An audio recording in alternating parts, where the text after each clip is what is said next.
Amanya gange nze Zulaika Nalukenge bannaffe nsooka okubakulisaayo ababadde mu kkooti olwaleero naddala ku musango gwa coordinator Hamdan Ssemugoma, coordinator wa Kampala Metropolitan, mpozi n'abantu abali mu informal sector. Mmanyi oyo musajja tubeereddewo nnyo, be basajja abadde omu abakola ne chairman Nyanza bali behind the informal sector. So olwaleero tubadde twaze mu kkooti nga yasibibwako bagyetekwako emisango egimu ku ogwo okukondaktinga okulonda okutali kulambulukufu nga kwe bamuvunaana. So tubaddewo olwaleero era biwedde nga bamuwadde court bail ey'omitwalo 8 egy'obuliwo, then ne ba sureties nga buli omu avunaanyizibwako okusasula obukadde 3 process nga gyenaba egenda. So tugambiddwa okukomawo nga 10 omwezi ogwokubiri okulaba omusango gwe gunaatambula era bwe bityo bitambudde. Kanso Shamim yabaddewo ku lulwe ne bakanso abalala abatuuse mu obudde nga buyitiddwako, so ne batasobola kubanga bawaddeyo empoza yaabwe. So era tuli wano nga tulinze ku finalizinga na mulamuzi atuwa ekipapula ekimukkiriza okuvaayo tugende naye. Muli bamativu ne sente ezo ezibasabiddwa okuwaayo mu buli emitwalo 8? Of course not. Ezo sente empitirivu nnyo. I mean, nekitugamba nti n'omusango mujweteeke oba okiraba. So kakati kuno kuba kunyigiriza muntu wa Uganda, kuba kunyigiriza Munnayuganda agezaako okukola embeera okweyimirizaawo. Omusajja alina famire, alina abaana, si yali awo nti alina nnyo sente naye n'obusente obutono bwe yali badagamba nti kakola alabiremu famire ye abe bulungi, kubanga mu Uganda wano tukimanyi nti kitono, abantu batono nnyo abasobola okuba nga beeyimirizaawo okubaako omulimu gwekolera. So abo abatono abafunyeyo akalimo ke beekolera ate okubanga omunyigiriza to that extent nga obusente bwaba savings ate kati bwabawaayo eri amakooti n'ebintu ebyenjawulo ate kibeera fair. Kakati obudde buno kyemanyi tazirina naye muzigenda ziweza mugyeyo oba zigenda balemerera mumulekeyo? Of course tuziraisinze era kati twogerera bageze mu kooti kusasula. Of course tetusobola kumulekerera muntu abaddewo nnyo kulwa people power, emirimu gya people power agibeeramu nnyo. Ye musajja ayimirira ku kigambo kye. Abatamanyi Ssemugoma, by the way, Ssemugoma ye musajja ayimirira ku kigambo kye. Activities zonna ezibadde nga zibeerawo be bantu abamu abakola ki abayimirirawo nga nti kino kikolebwe, kino kikolebwe, kino si kirungi, kino si kirungi, oba okiraba. So kati ku ssaawa ng'eno watwetaaga ffe bana people power ne tetusobola kumulekerera. Process ya sente ewedde okurayizingibwa era twebazaabo bonna buli omu atoddeyo kalube nusu 10. Tweyanziza nnyo, tweyanzeege naye ng'era tusaba mubeere naffe paka omusango we gunaamugibwako inshallah. Tubakubiriza mwenna abali eyo abatasobodde kubeera nga mujja olwaleero. Banna people power mwenna abali eyo banne twebereremu, mujje tulwanire abantu baffe, mujje tulwanire Bannayuganda abanyigirizibwa.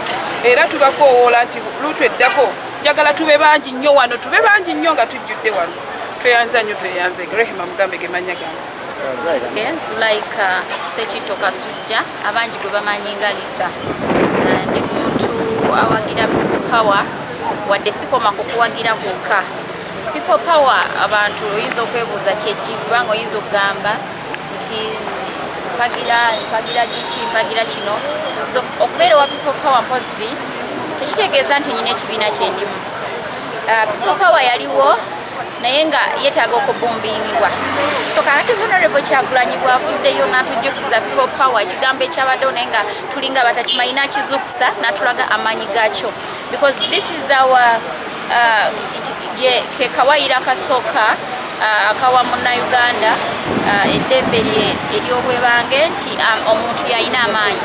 So wazuukusiza people power eno ffenna ne tuzuukuka, naffe tugaa nti tweyongedde ku mugendo gwa people power, though nga tubaddewo nga tuli mu bibiina ebirala. People power si kibiina, ebibiina bingi bigezezzaako biganye okututuusa ku buwanguzi oba okiraba nti tubadde ne bacandidates ab'enjawulo naye nga biganye bagamba bw'ogezaako n'ekigaano kireke oba kyotalya kiwa munno nakola atya. So we tuyingidde people power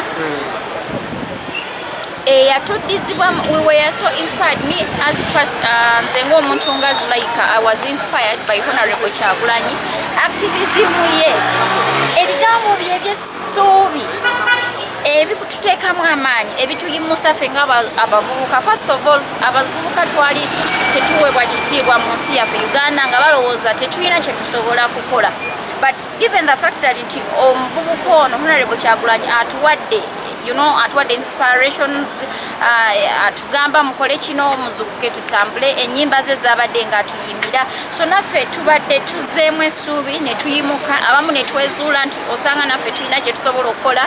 Okitegeera nti kati olabye nnyo abavubuka bangi nnyo be mbadde butasuubira, bobadde tosuubira nti bwakwata omuzindaalo alina ebyamakulu byasobola ovaamu.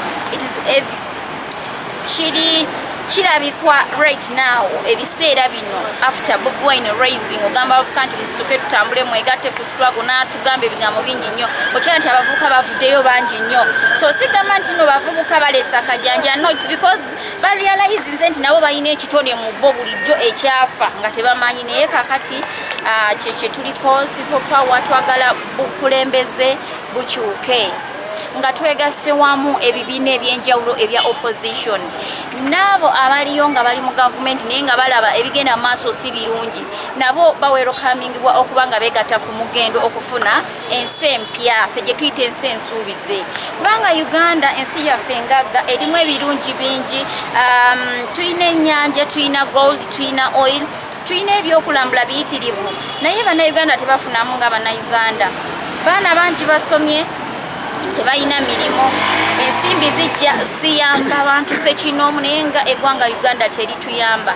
So kakati tugamba twagala Uganda empya ensuubize ng'ebyo byonna biri accounted for. Okitegeera ng'osobola ovaayo, ffe nga bannayuganda tusobola ovaayo ne tubuuza nti ssente zino ezagibwa mu kiri zaddawa, singa nga omukulembeze agenda okuddamu nga tajja kudda mu kututiisatiisa nga bano abaliwo abatutiisatiisa we tubaako kye twogera nga batutiisatiisa namundu. Twagala emmundu zibeerewo nga zitukuuma ffe nga bannayuganda wabula nga tebazikozesa mu kututiisatiisa nti bw'onooyogera tugenda kukolanga kino. Right now nze ndi mu threats nyingi ez'enjawulo eziri mu inbox zange nga abantu bantiisatiisa olw'ebyo ebyantuukako, so they think kirabika naalifudde, so after nga saafa, so kati nfuna okutiisatiisa okw'enjawulo nti gwe weewamba wakola ki, ovaayo olimbirira, simanya biki bikoze bitya, nti nyina threats nyingi ezigenda maaso mu inbox zange ez'enjawulo. Naye lwaki situula mabega wali ne ngamba akambiveeko, kubanga kino ky'ekyokuddamu njagala ensi yange era ndaba tennatereera. Nishoni yaffe eri 2021 tuli mu 2020. Hello, kitegeeza tukyalina omwaka mulamba ekiruubirirwa kyaffe kikole kituuke. So abavubuka mwenna mbakubira omulanga, tekyetaagisa buvumu bungi, kyetaagisa kuba ng'omanyi kyoyagala, tekyetaagisa ssente, kyetaagisa kuba nga gwe ekituufu kyoyagala okiraba era okimanyi, tekyetaagisa kuba nti oli mwana waani. Ekikwetaagisa kyokka kikwetaagisa kuba ng'oli Munnayuganda ate ng'oyagala ensi yo era ng'oli ready okulwanirira ensi yo, kyekyo kyokka ekikwetaagisa. Abamu babeera mu people power ne bakulaga nti baagala nnyo enkyukakyuka era nga boogera nnyo, naye ebiseera ebisinga lwaki ssente zibakyusa ate ne bavira ddala ku mulamwa, oli ne bamuyita ne bamugula obusente, ye nakulaga nti avudde ku mulamwa ate n'atandika kuvumirira abakulembeddemu mu nkyukakyuka. Kitegeeza abasinga obungi muli mu people power kuba mwagala mukulu abayita ku ssente nammwe oba kiva ku mutima gwa muntu? Bwe nti bwe ŋŋambye, people power be bantu abaagala enkyukakyuka. Omuntu yenna ogamba nti ali mu people power alina okuba nti ayagala enkyukakyuka no matter what, nti mukoowu, anyigiriziddwa era ebibi byonna bigenda mu maaso mu ggwanga abiraba era ye ng'omuntu n'asalawo n'asituka n'agamba no, enough is enough. So wewabaawo omuntu that is mbalaba oba mbiwulira nga babyogera baddala nga kituufu babagula ssente, okay, tulina abamu betukakasa nti babagula ne bagenda ate ne batandika okuvumirira people power. Bwewanga ekigendererwa kyabwe kyabaleeta kyali kyakukola ssente, then it is their problem, ffe tetubayinaako buzibu. But ngamba Bannayuganda abeetaagira ddala enkyukakyuka nga mmwe mulumirirwa nsi yammwe temulina bigendererwa byammwe, so abamu bajja nga nabo bagala momentum, balina ebifo ebyenjawulo bye beesimbyeko, which is not bad as long as ogenda kuweereza nsi yo. Mmwe abagulwa nga mwajja babalabe mu butala then mugure muwese babawe sente mumale muveewo mulyamu ensi yammwe olugwe kubanga twagala kiri beta omuganda agamba okayanira kiwagu ng'enkota yiyo nti bwe tuba tulubiridde ekifo ky'omukulembeze w'eggwanga nga yagenda okubeerako then naffe tubeere nga ife abali mu gavumenti bingi bye tusobola okufuna than just obusente bwe baba right now kubanga bagenda kubakozesa babawadde bamale babakozese mmwe muggweeko ate nga Uganda ekyaliwo era ekyagenda amaaso ate nga ne struggle testopinze ekyagenda amaaso nti kakati ekyo kiba kizibu kyabo ngaabo abakolaki abalya mu struggle olukwe naye bannayuganda babalaba era bawakingera ebigenda amaaso babitegeera so olwaleero togenda gamba nti nno olwaleero siri wammwe enkya ate obeere nga yeggwakuba ekikopo kyekimu nti ndi wammwe nti bannayuganda bali desperate for change bakooye batamiddwa Uganda yaffe ekaaba nti ne bwoba obadde ojja okola ebirungi obudde buno bwe bakwetaagira ennyo n'obavaamu ebyo bibakutuusaako oba ndaba abayimbi abakayana babakuba obucupa ndaba ebintu ebyenjawulo nti babavuma nnyo babalemeseza obulamu because bannayuganda bye mubakola si basanyufu balaba nga batuuse ku kye baagala ate mwagalo kibasubya so kiringa nga bw'onogamba nti oyina omulimu otuuse okufuna omusaala then balina story endala gye bakuwa etagenda kulemesa kufuna musaala gwo so mulekerawo okumalamu bannayuganda essuubi Uganda yammwe gye muli okulyamu olukwe ffenna tuli bannansi tuli bannayuganda okitegeera nti Uganda gye tulwanira olwaleero batusibye magomera batukoze ebintuntu nammwe gye mugenda okwenjoyinga still so woba olidde sente zo at least weebeereremu olekate kubanga gwe yabadde awaana ate kakati olatukula mu kifaananyi kirala oba tubalamu amagezi oba totubalamu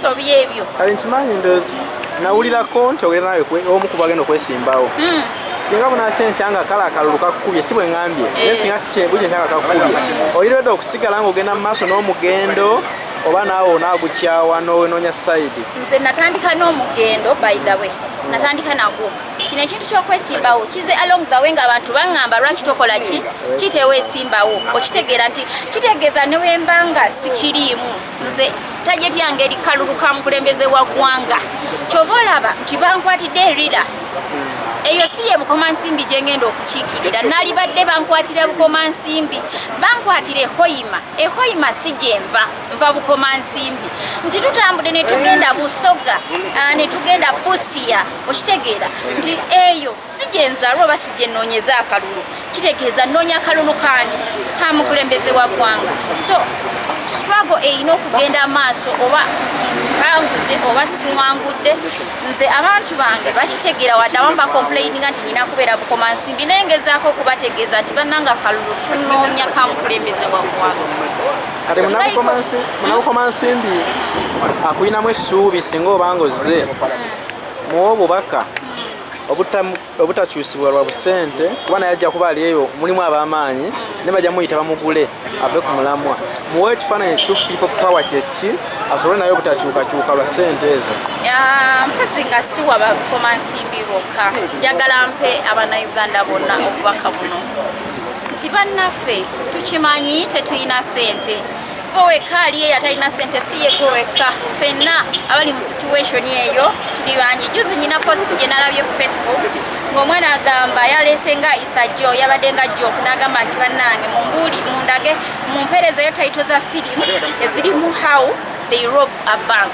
olina addamu comment n'amugamba nti sebo gumiikirize no January ffenna tuli bubi okitegeera so kakati bano abaagala okuterebuka obubaka bwange bwe mbawa sigo ekali obubi okitegeera ffenna gye tuli tetuyimiridde bulungi naye tukyagumye era tuguma era tuliguma paka nga tutuuse kye twagala bwe tuvaako ku mugendo kati ndaba nga tukunukkiriza obuwanguzi gye buli bwe tuvaako kati twesubya bingi era bali kutunuulira tunaba twambadde engule bali kutunuulira bali kuteekamu olugalo nti gwe watunyamu olukwe gwe watwogerera kino gwe wavaako bwoti emirimu abannayuganda abasinga tebayina naye bino bye tugezaako okulwanirira nti munnayuganda aleke kuva wano kugenda mu mitala w'amayanja ng'akolera emitwalo 7 nga toli mu nsi yo olinnye ennyonyi ya bukadde 2 byonna naye ogenze kukolera mitwalo 7 nti ebyo byonna bye tugezaako ku addressing ensi nti twagala ebintu nga bino omuvubuka omunnayuganda obeere nga oyina nawe chance efuna omulimu ogumu wakiri tuleke kukolerera abo already abayina ye minisita ate ye MP egyo emisala gyonna yagifuna ati simanya bamulonze yani yakulira ekitongole ki ya owninga company bwetyo kiraba tuleke kuteekawo mbeera eyo kanga omuntu omu yayina ebintu ebireeta ssente ebirundi nga 10 osomye bakusaba experience okugenda okusaba omulimo bakusaba experience ya myaka 5 gwe yakagraduate ng'ogyewa experience eyo which means already ayina omulimu omulala ate yagenda okurunninga for this second job tujjawo embeera ezo ezinyigiriza nnyo bannayuganda nze ekintu ky'okuterebuka guba mutima gwa muntu kiraba munnayuganda ali eyo kyekyo kyennyina okugamba nti kyetwagala kinene nnyo okusinga nekyolaba obudde buno nti woba okoleredde emmere ya leero ate eyenkya togirowoozezaako kiringa ali ekyemisana nekyegula kirya so beera mukkakkamu muvubuka munnanga oba omuntu omukulu yenna ali egyoli atulabe nti tutuuka ku buwanguzi zonna ansa tujja kuziddamu era omukulembeze waffe Honorable Kyagulanyi gwe twesize nti ye president addako bingi ebiri mu manifesto ye ate ebiriwo ku lw'abannayuganda kubanga ensobi ezikoleddwa nnyingi nnyo era omuntu ajja ffenna tuziraba asobi ebizibu ebyo bye tunaaba tukolako tubeere bulungi tweyagalire mu nsi yaffe e Uganda nga tuyina eddembe n'obukuumi. Webale nnyo nyamba.